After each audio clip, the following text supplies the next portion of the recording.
ልጆቹ እግዚአብሔርን በደሉ። የኤሊ ልጆች አፍኒንና ፊንሐስ በእግዚአብሔር ፊት ምናምንቴ ሰዎች ሆኑ፣ እግዚአብሔርን አሳዘኑ፣ ቤተ መቅደሱን አቆሸሹ። እግዚአብሔር ፊቱን አዞረባቸው።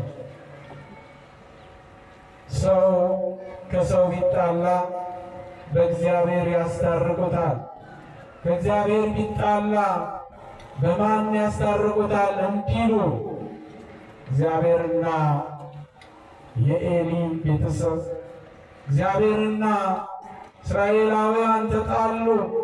እግዚአብሔር ተቀየመ። ፍልስጤማውያን ኢሎፍላውያን በእስራኤል ላይ ተነሱ። ዛሬ እስራኤልና ፍልስጤም ተዋጉ።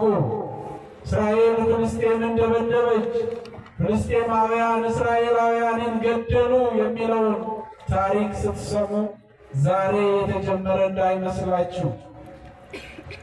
ስለ ጌትና ስለ ጋዛ ሰርጥ፣ ስለ አስቀሎና፣ ስለ ሌላውም የድንበር ውዝግብ ስትሰሙ ዛሬ የተጀመረ እንዳይመስላችሁ። የሺህ ዘመን ታሪክ ነው።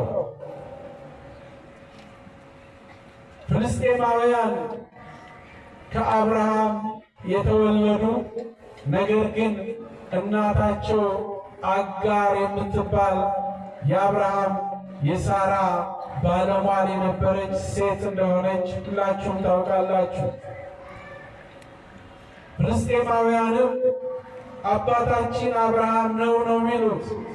እውነት ነው፣ ከአብርሃም ዘር ተገኝተዋል።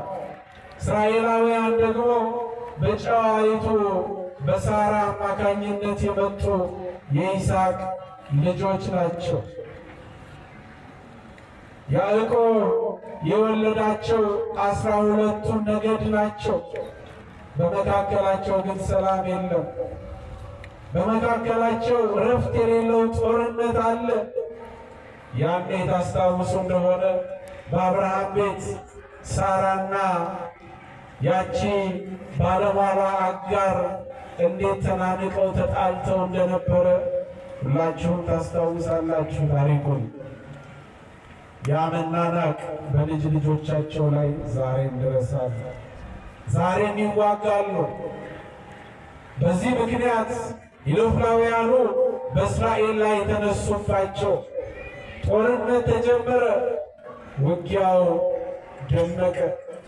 የጦርነት በጎ ነገር የለው። በጦርነት የሚያተርፈው ጠመንጃ ነጋዴ ብቻ ነው። አፍሪካ ችግሮቻችንን የምንፈታው በጠመንጃ ነው። ያ ልምድ እነሱም ጋር ነበረ። ከመወያየት ይልቅ ጦርነትን መረጡ። እስራኤል እየተጎዱ ሲመጡ እንዲህ የሚል ቃል አመጡ። እነሆ ማሸነፍ እንድንችል አባቶቻችን በሲና በረሃ ላይ በሙሴ አማካኝነት ከግብፅ ሲወጡ የተቀበሏትን ታቦተ ጽዮንን ይዘን እንዝመት አሉ። ታቦተ ጽዮን ትዋጋልናለች። የእኛ አባቶች አራዳ የሚገኘውን ታቦተ ቅዱስ ጊዮርጊስን ይዘው ሄደው ጣሊያንን ድል ማድረጋቸው ምሳሌው ወይንም ደግሞ አብነቱ ከዚያ የተወሰደ ነው። ታቦታቸውን ይዘው ወጡ። ነገር ግን ታቦታቸውን ይዘው ከመውጣታቸው በፊት እግዚአብሔር ሆይ በድለናል፣ ይቅር በለናል አሉ። ምሕረት አልጠየቁም። በእግዚአብሔር ፊት አልተንበረከኩም፣ አላለቀሱም። ታቦቱን ከሴሎ አምጥተው ካህናት ታቦቱን ተሸክመው ወደ ፍልስጤማውያን መንደር ወደ ጦር ግንባር ሄዱ። በዝማሬ በሆታ በምስጋና ይህንን ዝማሬ ይህንን እልልታ ኢሎፍላውያን ሲሰሙ ተሸበሩ። ምንድነው አሉ። እልልታው ምንድነው? እነሆ እስራኤላውያን የአምላካቸው ማደሪያ የሆነችውን የቃል ኪዳን ታቦት ይዘው መጥተዋልና ወዮልን አሉ። ጦርነት ገጠሙ። ማን አሸነፈ? አቤት ፍልስጤማውያን። ታቦተ ጽዮን ተማረከች። የ95 ዓመት አረጋዊ የሆነው ነቢዩ ኤሊ በመንደር ቁጭ ብሎ ይጸልያል። ካህናቱ ሄደዋል ታቦቱን ይዘው ጽናውን ይዘው፣ ነገር ግን እግዚአብሔርን አልታረቁም ነበርና እነሆ እስራኤል ድል ሆኖ ታቦተ ጽዮን ተማረከች። ታቦት የሚደፈረው በእኛ ኃጢአት ስንበድል ነው፣ ስናጠፋ ነው። የቃል ኪዳኑን ታቦት ይዘው ባህር ከፍለው መና ከደመና የወረደላቸው እስራኤላውያን፣ ታቦት የተሰጣቸው እስራኤላውያን በእግዚአብሔር ኃይል በኢያሱ መሪነት ያለምንም መዶሻ ያለምንም የጦር መሳሪያ በምስጋናና በእልልታ ብቻ የኢያሪኮን ግንብ አፍርሰው ታቦታቸውን ይዘው ወደ ኢየሩሳሌም ወደ ምድረ ርስት ወደ ከነዓን የገቡ እስራኤላውያን ኃይላቸው ደከመ፣ ጉልበታቸው ደከመ። ኤሊ ቁጭ ብሎ ወሬ ይጠብቃል።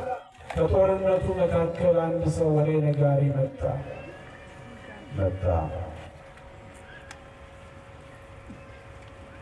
ምንድነው አለው ኤሊ።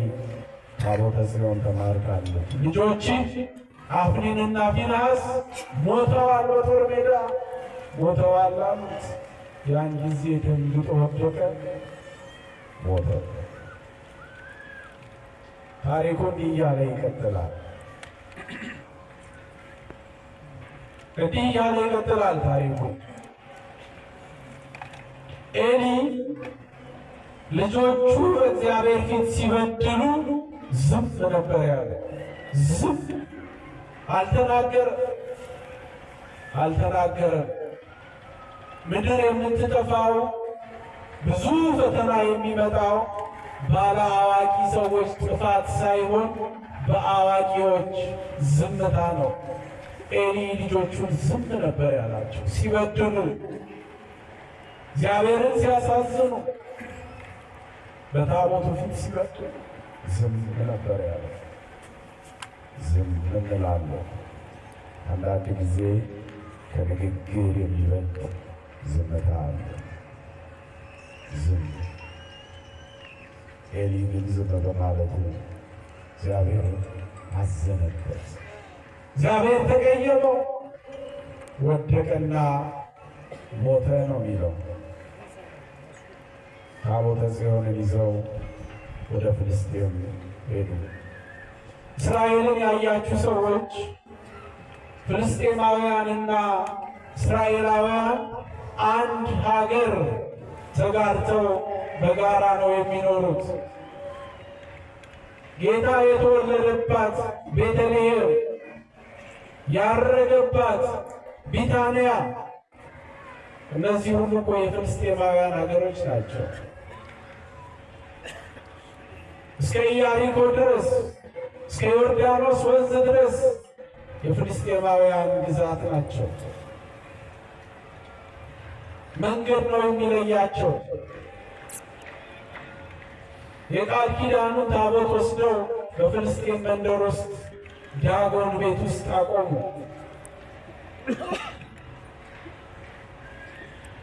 ታቦተ ጽዮን የነበረችበት የዳዊት ከተማ ጽዮን የምትባለው ብዙ ሩቅ አይደለችም።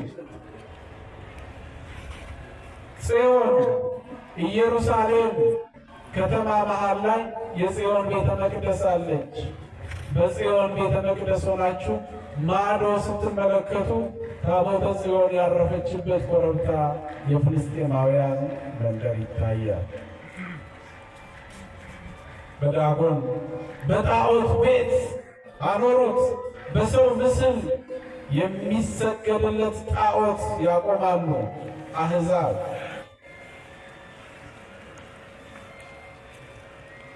ታቦቱ ጣዖቱን ገለበጠው፣ በሁለተኛውም ተገለበጠ፣ ተሰበረ። በእባጭ ተመቱ፣ በሞት